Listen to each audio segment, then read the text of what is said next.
ನಮಸ್ತೆ. ಮತ್ತೊಂದು ವಿಡಿಯೋಗೆ ಸ್ವಾಗತ ಸುಸ್ವಾಗತ ಅಂತ ಹೇಳ್ತಾ ವಿಡಿಯೋ ಸ್ಟಾರ್ಟ್ ಮಾಡೋಣ ಬನ್ನಿ ಗುರು. ಫಸ್ಟ್ ಟೈಮ್ ಬಂದಿದ್ರೆ ಚಾನಲ್ ಸಬ್ಸ್ಕ್ರೈಬ್ ಮಾಡ್ಕೊಂಡು ಸಪೋರ್ಟ್ ಮಾಡಿ.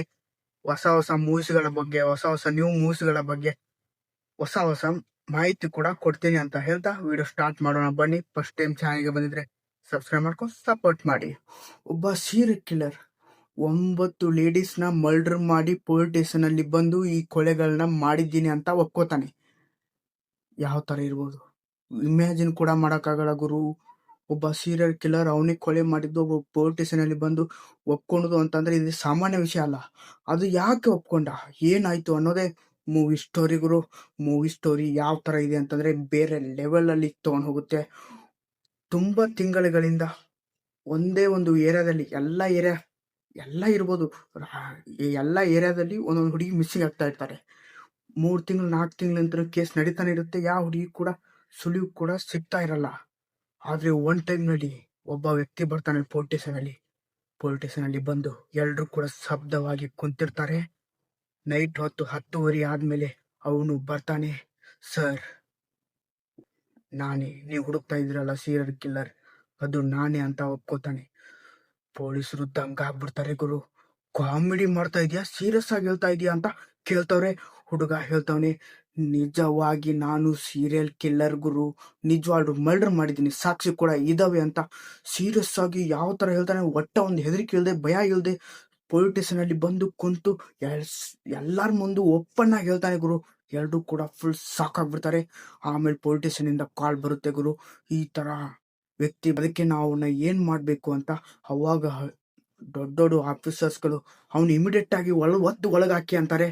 ಆದ್ರೆ ಅವ್ರ ಮುಂದೆ ಬ್ಲ್ಯಾಕ್ ಟೀ ತರಿಸಿ ನಾ ಇಲ್ಲೇ ಕುಂತಿರ್ತೀನಿ, ಎಲ್ಲಿ ಹೋಗಲ್ಲ ಅಂತ ಹೇಳ್ತಾವನೆ. ಇದೇನ್ ಗುರು, ಸ್ಟಾರ್ಟಿಂಗ್ ನಲ್ಲೇ ಈ ತರ ಇದೆ, ಮುಂದೆ ಯಾವ ತರ ಆಗ್ಬೋದು ಮೂವಿ ಅಂತ ಅಲ್ಲೇ ನನಗೆ ಕ್ಯೂರಿಯಾಸಿಟಿ ಹರ್ತು ಗುರು. ಮೂವಿ ಎಂಡಿಂದ ಕೊನೆವರೆಗೂ ಎಂತ ಕೂರ್ಸ್ ಇಟ್ಕೊಂಡ್ಬಿಟ್ಟಿದೆ ಅವರು. ಸೀನ್ಗಳಂತೂ ಬೇರೆ ಲೆವೆಲ್. ಅವು ಯಾವ ತರ ಕಿಲ್ಲರ್ ಹೆಂಗಂತಂದ್ರೆ ಒಂದ್ ಕಾರಣ ಬೇಕಾರ ಸೀರಿಯಲ್ ಕಿಲ್ಲರ್ ಏನಾದ್ರು ಮರ್ಡರ್ ಮಾಡ್ಬೇಕಂದ್ರೆ. ಆದ್ರೆ ಈ ಕಾರಣ ನೀವು ಕೇಳಿದ್ರೆ ನಂಬೋಕೆ ಆಗಲ್ಲ ಗುರು. ಅವ್ರ ತಂದೆ ತಾಯಿ ಸಂಬಂಧ ಇವ್ ಈ ತರ ಆಗಿದ್ದಾನೆ ಅಂತಂದ್ರೆ ಬೇರೆ ಲೆವೆಲ್. ಆದ್ರೆ ಲಾಸ್ಟ್ ಅಲ್ಲಿ ಗೊತ್ತಾಗುತ್ತೆ ಇವ್ ಅಮಾಯಕನ, ನಿರುಪದ್ರವಾದಿನ, ಇಲ್ಲ ಒಬ್ಬ ಸೈಕೋ ಥ್ರಿಲ್ಲರ್ ಅಂತಂದ್ರೆ ಅವ್ರಿಗೇನೋ ಪ್ರಾಬ್ಲಮ್ಸ್ ಇಂದ ಈ ತರ ಆಗ್ಬಿಟ್ಟಿದಾನ ಅಂತ. ಅದ್ರ ಬಗ್ಗೆ ಕೂಡ ಇನ್ವೆಸ್ಟ್ ಅಲ್ಲಿ ಕೋರ್ಟ್ ಅಲ್ಲಿ ಎಲ್ಲ ನಡೆಯುತ್ತೆ ಗುರು. ನಿರಪರಾಧಿ ಅಂತ ಅವ್ನ ಅನೌನ್ಸ್ ಕೂಡ ಮಾಡ್ತಾರೆ ಗುರು. ಅದನ್ನ ಯಾವ ತರ ಮಾಡಿದ್ರು ಅಂತ ಅನ್ನೋದನ್ನ ನೀವು ಮೂವಿ ನೋಡಿ ತಿಳ್ಕೊಬೇಕು. ಲಾಸ್ಟ್ ಕ್ಲೈಮ್ಯಾಕ್ಸ್ ಇದೆ ಅಲ್ಲ ಗುರು, ಬೇರೆ ಲೆವೆಲ್ ಗುರು. ನನಗಂತೂ ತುಂಬಾನೇ ಇಷ್ಟ ಆಯ್ತು ಈ ಮೂವಿ. ಅದಕ್ಕೆ ನಿಮ್ಗೆ ಇಷ್ಟು ರೆಕಮೆಂಡ್ ಮಾಡ್ತಾ ಇದೀನಿ. ಮೂವಿ ಮಾತ್ರ ಮಿಸ್ ಮಾಡ್ದಂಗೆ ನೋಡಿ. ಕನ್ನಡದಲ್ಲಿ ಕೂಡ ಇದೆ ಗುರು. ಆಹಾ ಮತ್ತೆ ನೆಟ್ಫ್ಲಿಕ್ಸ್ ಅಲ್ಲಿ ಅವೈಲೇಬಲ್ ಇದೆ ಮೂವಿ ಮಾತ್ರ ಬೇರೆ ಲೆವೆಲ್ ಫೀಲಿಂಗ್ ಕೊಡುತ್ತೆ. ನನಗಂತೂ ತುಂಬಾನೇ ಇಷ್ಟ ಆಯ್ತು. ಅದಕ್ಕೆ ನಿಮ್ಗೆ ಹೇಳ್ತಾ ಇರೋದೀನಿ, ಮೂವಿ ಮಾತ್ರ ಬೇರೆ ಲೆವೆಲ್. ಸ್ಕ್ರೀನ್ ಪೇ ಅಂತೂ ಬೇರೆ ಲೆವೆಲ್.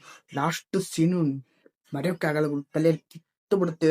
ಈಗ ಕೂಡ ಆ ಮೂವಿಗಳನ್ನ ನೆನೆಸ್ಕೊಂಡ್ರೆ ಮೈ ಜುಮ್ ಅಂತ ಗುರು. ನಿಜ ಲಾಸ್ಟ್ ಸೀನ್ ಆ ತರ ಆಕ್ಟಿಂಗ್ ಮಾಡಿದ್ರೆ ನಾವು ನಂಬೇಕು ಕೂಡ ಆಗಲ್ಲ. ಈ ಪೊಲೀಸ್ ಆಫೀಸರ್ ಒಬ್ಬ ಇರ್ತಾನೆ ಗುರು, ಒಂದ್ ಲೇಡಿ, ಒಂದು ಕ್ಲಿನಿಕ್ ಇರ್ತಾರೆ ಗುರು. ಆ ಹೀರೋ ವಿಲನ್ ಇರ್ತಾನೆ, ಸೀರಿಯಲ್ ಕಿಲ್ಲರ್, ಅವ್ನ್ ಮೆಡಿಕಲ್ ಏನಾದ್ರು ನೋಡ್ಕೊಳ್ಳೋದು ಆ ಹೀರೋನ್ ಇರ್ತಾರೆ ಗುರು. ಮೂವಿ ಸ್ಟೀಫನ್ ಅಂತ ಮೂವಿ ನೇಮ್ ಸ್ಟೀಫನ್. ಬೇಕಾದ್ರೆ ಯೂಟ್ಯೂಬ್ ನಲ್ಲಿ ಟ್ರೈಲರ್ ನೋಡಿ ನಿಮ್ಗೆ ಅರ್ಥ ಆಗುತ್ತೆ ಮೂವಿ ಯಾವ ತರ ಕ್ರೈಮ್ ಸ್ಟೋರಿ ಇರ್ಬೋದು ಅಂತ. ಆ ಕೊಲೆಗಳು ಯಾವ ತರ ಮಾಡ್ತಿದ್ದ ಅಂತಂದ್ರೆ ಪೊಲೀಸರು ಗುರ್ತಾಕ ಸಿಗ್ತಾ ಇಲ್ಲ, ಈ ಹುಡುಗಿನ ಇದೇ ಹುಡುಗಿನ ಅಂತ. ಆ ತರ ಕೊಲೆಗಳನ್ನ ಮಾಡ್ತಾ ಇರ್ತಾನೆ. ಆದ್ರೆ ಅವನು ಡಿಸೈಡ್ ಮಾಡಿರೋದು 10 ಕೊಲೆಗಳನ್ನ, ಆದ್ರೆ 9 ಕೊಲೆ ಮಾಡ್ತಾನೆ. ಯಾಕೆ ಮಾಡ್ತಾನೆ, ಏನು ಕಾರಣ ಅನ್ನೋದೇ ಮೂವಿ ಸ್ಟೋರಿಗಳು. ಮೂವಿ ಸೈಕ್ ಆಗಿದೆ, ಮಿಸ್ ಮಾಡಂಗೆ ನೋಡಿ. ಅದು ಕನ್ನಡದಲ್ಲೇ ಇದೆ ಗುರು. ಮೂವಿ ರಿವ್ಯೂ ಕೂಡ ಯೂಟ್ಯೂಬ್ ನಲ್ಲಿ ಬಿಟ್ಟಿದ್ದೀನಿ, ಹೋಗಿ ನೋಡಿ ಅಂತ ಹೇಳ್ತಾ, ಫಸ್ಟ್ ಟೈಮ್ ಚಾನಲ್ಗೆ ಬಂದ್ರೆ ಸಬ್ಸ್ಕ್ರೈಬ್ ಮಾಡ್ಕೊಂಡು ಸಪೋರ್ಟ್ ಮಾಡಿ. ಇದೇ ತರ ಮೂವಿ ರಿವ್ಯೂ, ಮೂವಿ ಯಾವ ತರ ಎಕ್ಸ್ಪ್ಲೇಷನ್ ಕೊಡ್ಬೇಕು ಅನ್ನೋದಕ್ಕಾಗಿ ಚಾನಲ್ ಕೂಡ ಸಬ್ಸ್ಕ್ರೈಬ್ ಮಾಡ್ಕೊಳ್ಳಿ. ಡೈಲಿ ವಿಡಿಯೋಸ್ಗಳು ಬರ್ತಾ ಇರ್ತವೆ. ಪ್ಲೀಸ್ ವಿಡಿಯೋ ಇಷ್ಟ ಆದ್ರೆ ಲೈಕ್ ಮಾಡಿ. ಫುಲ್ ನೋಡಿದ್ರ ಅಂತಂದ್ರೆ ಲೈಕ್ ಮಾಡ್ತೀರ ಅಂತ ಗೊತ್ತು. ನಿಮ್ಗೆ ಏನಾದ್ರು ಮೂವಿ ಮಾಹಿತಿಗಳು ಏನಾದ್ರು ಗೊತ್ತಾಗ್ಲಿಲ್ಲ ಅಂದ್ರೆ ಕಮೆಂಟ್ ಮಾಡಿ ಗುರು, ಇದ್ರಲ್ಲಿ ಇದ್ದೇ ಇರ್ತೇನೆ ಅಂತ ಹೇಳ್ತಾ ಬಾಯ್ ಗುರು. ನೆಕ್ಸ್ಟ್ ಟೈಮ್ ಸಿಗೋಣ ಅಂತ ಹೇಳ್ತಾ ಬಾಯ್.